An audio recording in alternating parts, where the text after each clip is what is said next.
The Fire Within podcast. You need a sustainable plan, the right mindset, and the knowledge and inspiration to stoke the fire within. Just like the phoenix, you can burn your old habits, never turn back, and emerge completely anew. There are no shortcuts. Welcome, Fire Within community. This is the Fire Within podcast, where we talk about all things health, fitness, and nutrition and related. I'm your host, Brandon, with my co-host, Joe. Hello. How you doing, Joe? Drinking coffee. Sounds pretty good. Yeah, it's a morning show. Still got my morning voice, so it feels like I sound good. Yeah, good stuff. We have a super fun guest with us. Her name is Lyndsay Bahn, and she has a studio out in Carborough. She's a yoga aficionado, expert teacher, all the things. I'm going to let you tell us a little bit about who you are, what you do, your story, and then we'll talk about all kinds of fun stuff. So welcome, Lyndsay. Okay. Hi. I'm so excited to be here. So my name is Lyndsay. I have been practicing yoga for 17 years daily. So there's a delineation between practicing as a hobbyist versus practicing every day and being involved in the lifestyle of it. And I'm definitely a lifestyle yogi. And I guess before I practiced quote unquote daily, that's the air quotes. You can't see that, but the air quotes. Before that, I was practicing since I was 12 years old, basically. I've been doing it for much longer than I ever considered myself to do it. And it's the only thing I've never quit. Hooray. All right. Yeah, it's a daily discipline. It's just like anything else. So I found yoga at the age of 12 through a VHS tape. Do you remember those? Yeah. Put it into the VCR. I don't even have a way to play this darn thing anymore. I need to get it digitized, but I fell in love with the reclined guided meditation at the end. Like all of the weird poses and the lunges and the putting your arms in weird places was totally weird for me. And I was like, I don't know if this is great, but I really like the guided meditation at the end because it gave me a peace and serenity and all sorts of goodness as a kid. Imagine just being a middle school kid and having all those problems and being like, oh, clarity. This is so lovely. Yeah. So that's how it started. And I never stopped. I never looked back. And as I gained momentum through my life, I just kept doing it and doing it.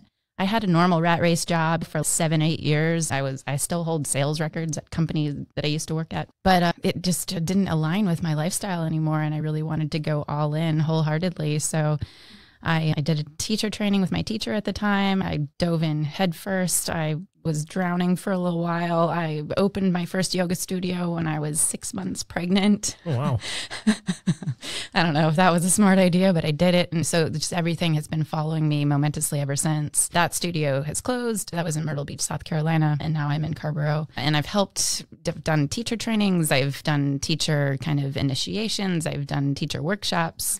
I've done international retreats. I've done local and regional retreats. And I've spent just a lot of time with my dedicated students. I teach all over the place and I have taught all over the place, but mostly I just really like to work with the students day in and day out. And that's a discipline and a practice in and of itself that continues to add to all of the momentum of my personal practice, which is separate from my teaching practice, which is separate from, so everything is just this big yoga world for me every day. Yeah. Yeah, it's interesting you're talking about finding it in middle school and having that clarity. I know some schools are adopting yoga practices at that age because they're still in that mindset of the whole world revolves around everybody staring at them. And it creates a lot of strife and all the hormonal changes. And some of my clients are currently struggling with depression with their middle school aged kids. And what a cool thing to have access to. Now, what made you leave your job and start the practice? I was so deep into the practice at that point that it really didn't align. It didn't feel like my rat race sales job, making lots of money and just chasing desire and power was aligned with the path of yoga, which has this whole 8-limbed scenario that we were talking about recently and that we're going to talk about today. Hooray. And so there is a moral and ethic value behind anything that you do as it relates to spirituality. And I just didn't feel like living in the business world where it was a good enough way to do it. And I had the resources at the time to be like, actually, I think I want to be a yoga teacher instead. And it wasn't like I really wanted to be a yoga teacher. It was more that I wanted to go down the yoga path and just live the lifestyle fully all in and not do anything else. It's interesting, though, as I've come back around 15 years later, I'm now getting back into some of my business consulting and my business work. And I have clients that I consult for who are in the spiritual world, that are in the yoga world, that are trying to align business and spirituality so that it works well. And I think there are definitely ways that it does. Like I've integrated it all at this point, which is really kind of well-rounded, grounded sort of place where I can be high in the clouds and I can be down on the floor too. And it's good. That's awesome. Yeah. Now, going back to the this 8-limbed approach. I was talking before we started the show. I've only thought of yoga as the bendy, stretchy stuff. I didn't know much about the outside parts of it, what happens outside of the studio, eating choices, mind space, mindset, all those types of things. What the heck is this 8-arm thing? 8 limbs. 8 limbs. Yes. Yeah. Very good. So it does include all of those things. I could go over them individually, or I could touch upon things as far as how do you want me to? Hey, let's start with what are the 8? Okay. And then let's talk just a little bit about each of the 8 parts. Okay. I think that'd be cool. Okay. So the 8 limbs, and this comes from the Yoga Sutras of Patanjali, which is Different than the Karma Sutra, right? Yes. Totally. I didn't know there were other sutras. I didn't either. There's lots of sutras. What does sutra mean? Thread. Thread. Oh, Thread. that makes sense. Oh, there's a lot of threads then. Yeah, that makes Okay, sense. there. Yeah. All right. Lots and lots of threads. We are learning things today. This is Hooray! awesome. Yay. Yes, so we thread things together. And so you have, or you could call them aphorisms. The Yoga Sutras of Patanjali, or the aphorisms, are short, they're distinct, they're easy, they're not dogmatic. And any religion fits into it. So it's not so much a religion as it is a foundation for spiritual awareness, and you can plug anything into it that you like or that works for you or that resonates. But like the 10 Commandments and these sorts of things, across the board, you go to any religion and you're going to see these things. So this is how the yoga 8 limbs start. And by the way, also, I'm referencing this text that I'm speaking from. It's the second book of the Yoga Sutra that the 8 limbs actually is defined in. So the first limb is yamas.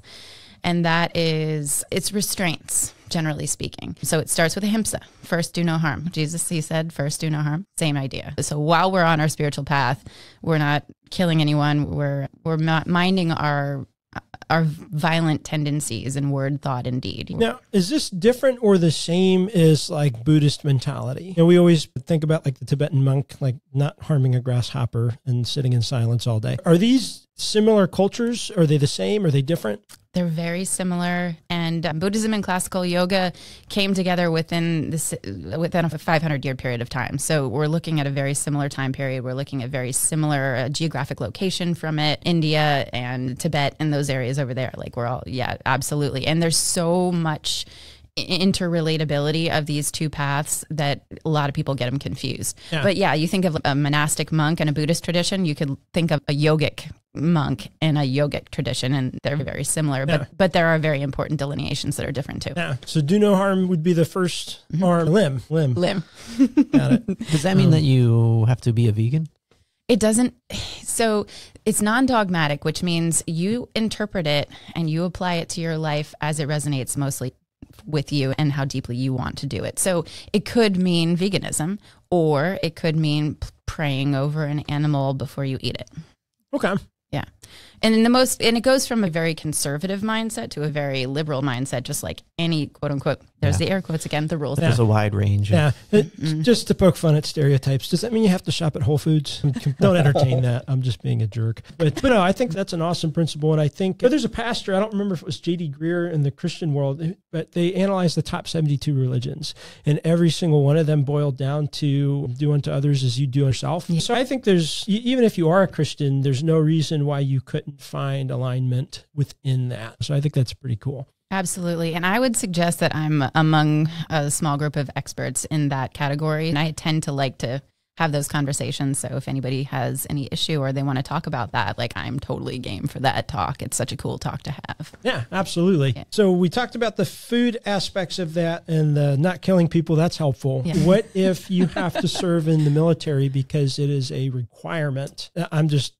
I don't know if I'm correct here, but I think in Israel, if you're a certain age, you have to serve. Yeah. Can they have religious exemptions in terms of the types of duties they do, or how does that impact the practice? Okay. So again, classical yoga, it's non-dogmatic. So there's no bad or good or right or wrong. It's all in how you look at it and how you apply it to your life. And I will use the Bhagavad Gita as an example, which is another classical yoga text. And Krishna is the charioteer, and he's also considered as God. And then Arjuna is, he's the leader, he's the warrior, he's the guy who's out ready to kill everybody. And he's, wait a minute, dude, like, I don't think this is a good idea. And Krishna's, no, it's a good idea because that's what you're supposed to do, because that's what I'm telling you to do, and I am God, and I'm telling you to do this. So it's more about surrendering to your kind of path in the way that it works for you, and in doing it with right intention, as opposed to not thinking about what you're doing and causing harm, or not thinking about what you're doing and not causing harm. It's all about the awareness piece, as opposed to what's right or wrong or good or bad. Yeah, like stopping the Nazis was probably a good idea. Totally. Yeah, okay. Yeah. We're looking at so much about it is the intention behind what we do, because we can kill an animal with right intention, or we can kill an animal with terrible intention. Yeah. And that's a relationship between us and God, or however you want to say it. I use the word God. So just for a broad example, killing an elephant for ivory would be a terrible intention. I think so. Killing a deer and using the meat all year long and using the skin and all that kind of thing would probably be a better intention. Yeah. So there's the more aligned intention, and then there's the kind of the awareness lacking mindset intention. Yeah. So totally. Cool. Yeah. So that's ahimsa. And there's 5 yamas and there's 5 niyamas. So those are the first 2 limbs. And then we go to the other ones. So the first one was do no harm. And what was the second one? Second one is satya. Second one is truthfulness. And truth, it is about telling the truth and being honest, but it's more about living in truth, walking in truth, feeling a sense of truth, being truth. And that's a really profound thing to be able to do. So now it's like honesty, integrity, that kind of thing. Yeah, very much. And I'm sure being true to yourself. Yes, absolutely. And true to your path, true to your spirituality, true to your body, true to your friends, true to your family, true to everything. Yeah. Like it's a whole well-rounded look at everything that way. Yeah. Does that mean I can cuss in front of my in-laws? Because I like to cuss and they don't like when I cuss. I really like to cuss. And I think if it's well-intended, you should be able to do it anytime you want to. Yeah, like sometimes it slips out and they get upset. You can only cuss about things like social injustice, and you can't just cuss about other stuff. It's just so fun, Joe. It's cathartic. All right. Sorry. Okay, so then the third yama, so it goes ahimsa, satya, asteya. These are Sanskrit words. Asteya is non-stealing. That's pretty straightforward. Yeah. Then the fourth one is aparigraha. Aparigraha is non-hoarding, non-material possession, and even goes into the idea of gifting and paying attention to your intentions behind gifting. It's always something that I end up talking about this time of year as we go into Christmas and holiday gatherings and stuff, because it's like, are you gifting because you want to get a gift back? Or are you gifting to give and let go? So that's an interesting way to look at it. And it's also looking at simple living and what do we need versus what do we want? Yeah. It's not to say that we can't be wealthy and have stuff. It's just a matter of the awareness behind that and saying, I probably have a little bit more than I need right now, and I'm aware of that. Or I have way more than I need and I need to scale back or whatever. Now, if you're staying true to that path, could you want a BMW 1250 RS motorcycle? I think it's just about being aware of your desires as opposed to what it is that you want. Do you want this? It'd be cool. My wife would never let me drive it. It looks really cool. Could you feel the presence and the grace and the glory of being on your vroom vroom motorcycle and feel the wind and feel the amazing nature of it all? Like, I think that can be well intended. It's just about how you approach it. Yeah. So as long as it's not just this profound greed and need for more and more stuff.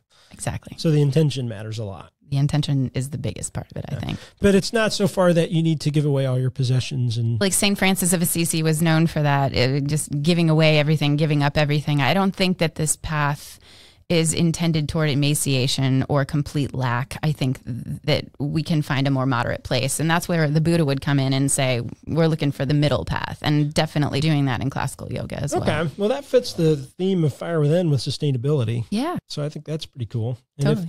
If you're moderately taken care of, you're better shape to take care of other people. Exactly. You don't smell as bad. So it's helpful. Yes. It's good to not smell so bad. I agree. So deodorant's okay on following this path. That's a shaucha practice. That's the first niyama. So we'll get that in a minute. All right. All right. So next is brahmacharya. This is the fifth yama. Brahmacharya is a restraint of sexual energies. So in the most conservative look at that, it's celibacy. Monks celibate like I'm that. Out. Me too. Come on. But we're householders, right? So we're not talking about monks. We're not monastics. So as a householder yogi or as a householder spiritual person, you're approaching your life a lot differently. We have to make love to have children, and we want to. We also part of the kind of adaptation of this modern householder lifestyle to these very old things is to find within brahmacharya like a relationship and to dive into relationship and to feel the profundity of relationship. And it's more to say casual sex is probably not healthy for us, and let's find a partner that we can really work with for a lifetime, or maybe a couple partners for a lifetime or something like that, just to not to spread the seed like all over the place, and to really have well-intended sexual energies in that way. Yeah, and no gonorrhea syphilis. What? It's a made-up combination of all the venereal diseases. I'm not aware of that. We made it up in middle school, so gonorrhea syphilis. Avoid that. Avoid that. And then you'll be practicing brahmacharya. Yeah. Okay.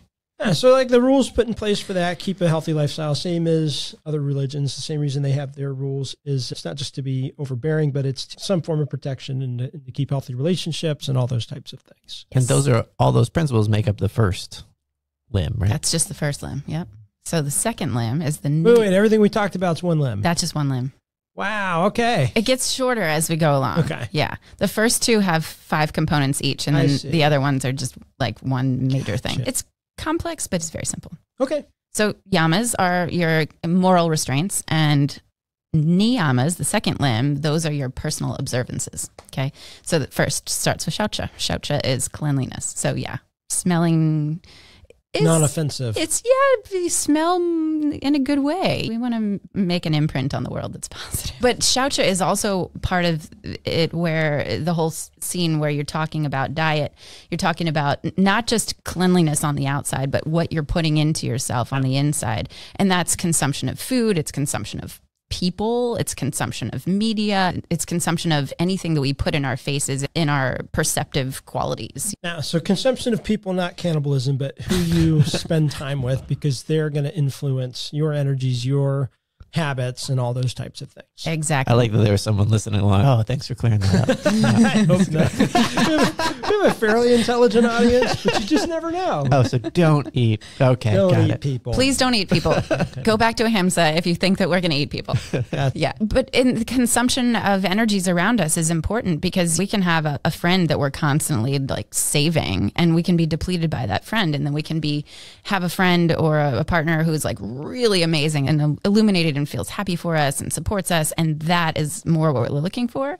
That's not to say that we shouldn't help people in need. We absolutely, but just maintaining the cleanliness aspect. And I think it helps keep from creating codependencies. So yes. that's a big deal. Right. And that's where like all of these modern terms fit into this so well. And I love it. Yes, of course. Yes, that means non-codependency. Right. Yes. All right. So then shaucha, santosha is the next one. Santosha is the quality of contentment. It's the practice of cultivating happiness. Happiness is a choice. It's something that we can create in any moment that we want. Oh, it's misty and cloudy outside, and I'm going to be in a bad mood. No, dude, be in a happy mood, because it's misty and cloudy and beautiful and mystical and auspicious. We can create these choices. And this, we know mental health and all of the psychology and all of the science that has come about, like making a choice to decide to be happy in the moment is like one of the most profound things that we can do. And it's right there in the Yoga Sutras. Yeah, and there's a couple westernized and modern examples of that principle. Actually, we just talked about the Holocaust earlier, and that stopping the Nazis was a good idea. Many people may have heard of Viktor Frankl. He has that very famous book, Man's Search for Meaning, and was a therapist or cognitive of some sort. And even in the most horrific, he survived the concentration camps, I believe, either Buchenwald or Auschwitz. And I think it was Auschwitz. Yeah. And he said they could do anything, but they cannot change my attitude. And because of that, he was able to keep his mindset, survive this thing, and then went on after the Holocaust to help thousands of people. Amazing. Yeah, and he's even referenced in David Emerald's book, The Power of TED, the empowerment dynamic. And they talk about the dreaded drama triangle, that's codependencies, versus a creator mindset, to where you focus on, instead of focusing on an anxiety, fear, and things like that, you focus on what you want, the positive thing. Exactly. So it all connects throughout different platforms. Yes. And we had Ronan on, and the episode turned into spirituality and Westernization, actually two of the same thing. We just approach them differently and think about them different. And I think this is another case of that. Yeah, I think a lot of it is just about language. Yeah. If we can agree on just shared language, then we can see a lot of similarities and we can relinquish our separateness, and that always creates contentment too. Yeah. And we're not saying that if you have serious depression that just choose to be happy and stop taking your medication. That's not what we're saying. No. I think one of the things people always confuse about like contentment or happiness or love or forgiveness is that it has to be either a feeling or a choice. It's both. Yeah, it is. And sometimes the feeling matches the choice and sometimes it doesn't. Yeah. But you do it anyways. And that's the commitment to it. That's the practice, is showing up for it no matter what the feeling is. Yeah, I think fake it till you make it works with stuff like happiness and forgiveness. If you act as if you do, I think that's Shakespeare, right? Assume a virtue if you have it not. For example, people think I know how to do a podcast. Faking it till you make it is a big part of it, for sure. I teach that every day. Just fake it till you make it. It's all about what you promote in your mind. Thoughts are things. Yeah. All right. Yeah, it sounds trite. I love the example of like being an author. Like you could have a dream to be an author. You could feel like an author, and then you start writing, and then before you know it, like a year is in and now you've written a book and now you're an author. There was a very slow transition, but you just had to do the things to get to the place that you wanted to see yourself. And I think that's just the way it is with some of these things that we think are only feelings. Yeah. They are feelings, of course, but they're not just only feelings. Yeah. They can be choices. These are all muscles that you strengthen. Yeah. Like you pick weights up and you put weights down and you strengthen your biceps, just like you strengthen all these neural connections in your brain and all these feelings and emotions and commitments and things that you show up for. It's all the same. You're just strengthening different types of muscles. There you go. Happiness workout. That's right. I like it. Yes. Woohoo. It's better than leg day. Yeah. Do a HIIT workout with happiness. Finally, a sustainable approach to meeting your health goals. The Fire Within app, available now on Apple and Android.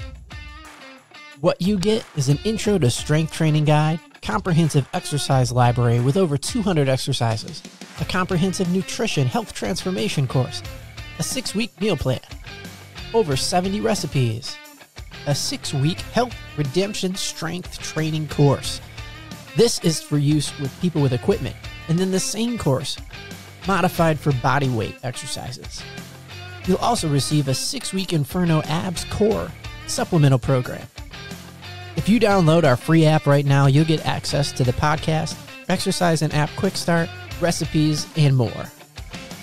For a $29.99 a month subscription, you'll get the health transformation course, full access to the exercise library, the weighted course, the body weight course, the Inferno Abs, recipes, and the podcast. So what are you waiting for? Try it now for free today. Download the Fire Within app. All right, next. Tapas. Tapas is energy friction. It's literally something that you would something that you do that you wouldn't otherwise do to promote your spiritual practice. So that could be like asana, like doing postures. It could be jumping up and down. It could be doing CrossFit. It could be doing all sorts of things, like whatever, however you want to engage it. But it's literally, tapas is friction, energy creation. And is this a different spelling than the Spanish appetizer? No, it's the same. It's the same. Yeah, but it means I don't know. I'm not sure about the Spanish versus the Sanskrit. So kind of leaning into the struggle and using it to make yourself stronger. Absolutely, yeah, and making it a daily practice. That kind of aspect of it. So, creating heat, creating energy. It's the opposite of lethargy. It's the opposite of inertia. So moving into it, yeah, no matter what it is. And that's as opposed to just taking that victim role. Exactly. Yeah. There's no room for victimization on this path. It's very wholeheartedly spiritually responsible and mature. Yeah. Okay. Tapas Svadhyaya is next. It is the study of scriptures. It's the study of ourselves. It's the study of our big self and our small self and whoever we are. And I think, this is my opinion. I wouldn't necessarily, most of the things that I'm saying here are just straight up just facts, but this is my opinion. And I feel like there's a lot of psycho-spiritual aspect to this particular niyama, where we're learning about ourselves and we're comparing ourselves to scriptures, and we're learning about sages and saints who have gone before us, telling stories, letting us know how we live in this world in a good way. And so I think that a lot of it is understanding, oh, this is an issue for me right now. Why is it so hard?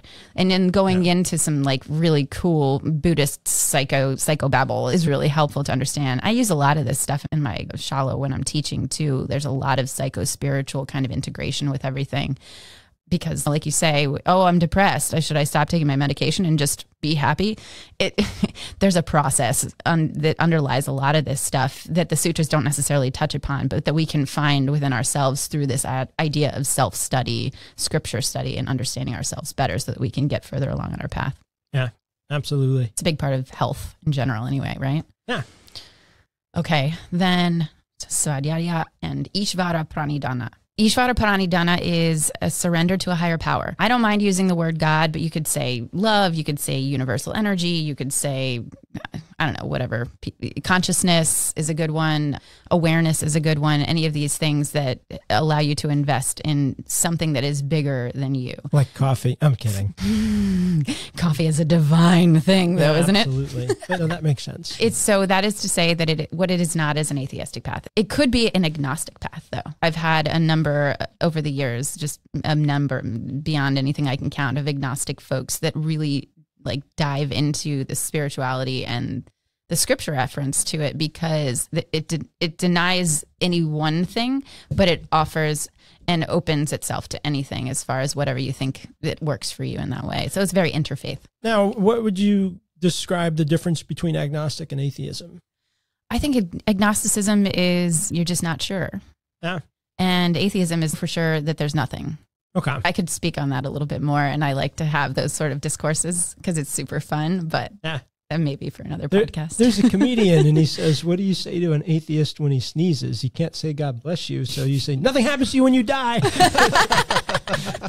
Sorry. You know what I usually say if I get into a conversation with an atheist? I say, do you believe in love? Well, of course.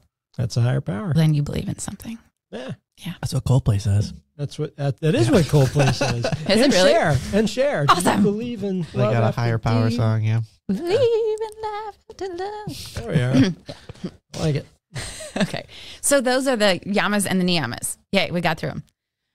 The third limb is asana. This is the posture practice. This is the what did you call it? Stretchy on your bendy? head? Stretchy bendies. Stretchy bendy on your heady. Could I speak to that a little bit? Please. Okay. All right. So what asana actually is, we've totally mauled it over in the West. We've screwed it up to the point where it's almost indiscernible. And that's okay. It is what it is. Whatever. It's whenever, if we just look at asana and we look at the masses and how the masses are practicing yoga, we could just say, good job. People are exercising. Hooray. But it's so much deeper than that. It's like so huge. Asana is literally your seat. It's your posture. It's the way your spine is held. So if you think about, you've got all this anatomical knowledge, right? Good. Okay. Yeah. So if you think about sitting in your seat and engaging the pelvic floor muscles, the foundation of the core, then holding the hammock of pelvic floor muscles up to lift and enliven the spine and decompress, particularly the lumbar spine, so that you can not have back pain. And then from there, you pull in your abdomen, your transverse abdominis muscles, your abdominal wall that's behind the six-pack muscles, the actual core strength, and indeed with your psoas muscles and your lower back muscles as well, or erector spinae muscles. What you're literally doing is you're surrounding the muscles of the core around the spine and under the spine to support a better seat, to support a better posture. That is not to say that asana is strictly and exclusively for sitting and meditation, but it's one of the things. Yeah. I don't personally feel as though you could really go super, super far in your spiritual path. This is really controversial, what I'm about to say. I don't think you could go that far in your spiritual path without having a body that's fit to perceive the divine. Yeah. And so much of what we do is that. And so it's held in the core and it works outward from there. So it's a lot of strength, actually. And this energetic kind of understanding of the pelvic floor muscles combined with the abdominal wall create an energetic thing that allows us to root and ground down energetically so that we can find growth in the middle of the torso, and then so that we can find expansion outward through the heart and up through the head to find enlivened lift to the quote unquote, here's the air quotes again, heaven. And so what we got to do is we got to tone all of those muscles. And so we're doing all of these different postures to turn the body, to twist the body. We're working with the shoulder rotations. We're working with big hip rotations and flexions to go along with this big, deep core strength. Yeah. We're turning ourselves upside down to shift the physiology of the body so that the blood can flow the opposite direction. Where forward bends they're very clarifying and cleansing for the abdomen and toning of the front of the body. Back bends, same for the back of the body. Enlivening the kidneys. If you're hinging in the middle of the back to do a back bend, you're like stimulating your kidney function. Yeah. So I could go on. I teach asana. I could talk about this for hours and hours, but there's a really profound power to it that really you can find a sense of agency over the body that allows you to really understand your process of homeostasis so that you have a lot of control over what's going on and a lot of deep sensitivity and awareness. And it's a fitness to perceive the divine. Yeah. I think we could do a whole episode on that. I want to, so we'll probably have to have you back. Yay. So then next we have pranayama, which is the breath control in the work. And I like to think of that as the bridge between the mind and the body to connect it all together for the higher limbs. And I know that we're running out of time, so final limbs are a little more esoteric. So it's more do these first practices and then you'll find kind of awareness of these other practices. So beyond the breath control is pratyahara, which is sense withdrawal, and it's turning the senses inward, literally using this like higher level of awareness in your body mind to be able to perceive the divine from within you and outside of you, like Holy Spirit, God, that kind of idea. Holy Spirit, activate. Perceive. Activate. Yes. There you go. That's pratyahara, just like that. And then the final three limbs make up one big thing. So it's dharana, dhyana, and samadhi.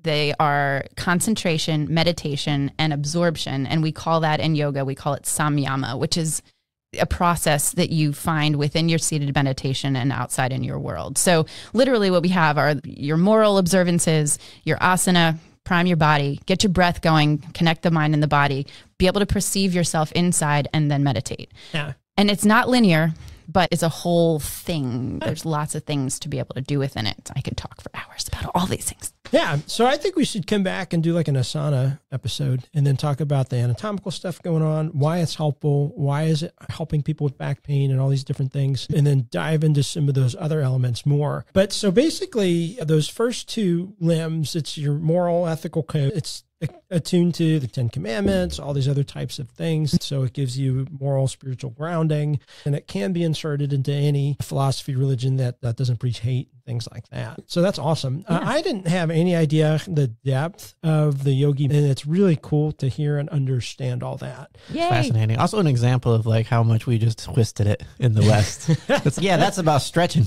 Yeah. Yep. Let's make YouTube videos with kids stretching.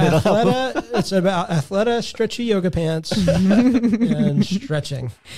I'm glad to have cleared up any discrepancies. Yeah. I'm here to educate. So we're 1,000% going to do another show with you when we have a little more time.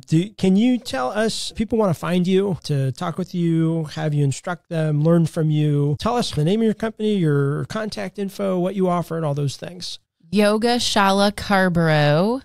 And if you just Google it, Yoga Shala Carborough, North Carolina, all of my personal information will show up right on the homepage. It's my cell phone number. It's my personal email address. I'm super accessible. I have blog. I have podcast. You can look in my bio and see all of my information there, but all of it is right there on the website. Yoga Shala Carborough, North Carolina. Yay. Thanks for tuning in today. I hope you got a lot of value out of today's episode. If you did, go check us out at firewithinnf.com and sign up for Refuel, a weekly email with recipes, videos, and tips to stoke the fire within. Also, you can join the Fire Within community by being added to our Facebook group, and don't forget to follow us on social media.